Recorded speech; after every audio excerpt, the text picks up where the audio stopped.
मित्रांनो नमस्कार. व्हिडिओमध्ये तुम्हा सर्वांचे स्वागत आहे. मित्रांनो आजच्या व्हिडिओमध्ये आपण बोलण्याचा प्रयत्न करणार आहोत तू ही रे माझा मितवा या मालिकेमधील राकेश विषयी. स्टार प्रवाहावरती चालू असणारे तू ही रे माझा मितवा ही फेमस मालिका सर्वांनाच खूप आवडते आणि राकेशचं विलन पात्रही लोकांना खूप प्रभावी वाटतं. त्यामुळे आजच्या व्हिडिओमध्ये मित्रांनो आपण थोडीशी माहिती घेणार आहोत राकेशच्या खऱ्या आयुष्याबद्दल. त्याची खरी आई कोण आहे हे ऐकल्यानंतर तर तुम्हाला अतिशय मोठा धक्काच बसणार आहे. जर मित्रांनो तुम्हाला जाणून घ्यायचं असेल राकेशची खरी आई कोण आहे तर तुम्हाला व्हिडिओच्या शेवटपर्यंत पाहावं लागेल. व्हिडिओच्या शेवटी तुम्हाला अतिशय मोठं सरप्राईज मिळणार आहे. चला तर मित्रांनो वेळ न वाया घालवता व्हिडिओला लगेच सुरुवात करून घेऊयात आणि राकेशच्या खऱ्या आयुष्याची माहिती जाणून घेऊयात. मित्रांनो तू ही रे माझा मितवा मालिकेमध्ये साकारत असणारा राकेशचा रोल म्हणजेच खऱ्या आयुष्यात आशुतोष गोखले. मित्रांनो संपूर्ण नाव आशुतोष गोखले आहे. त्यांचं जन्म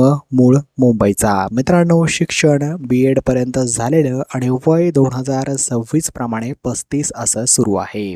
रिलिजनने तो एक हिंदू मुलगा आहे मित्रांनो आणि त्याचा मॅरिटल स्टेटस आपण पाहिलं तर तो अनमॅरिड आहे.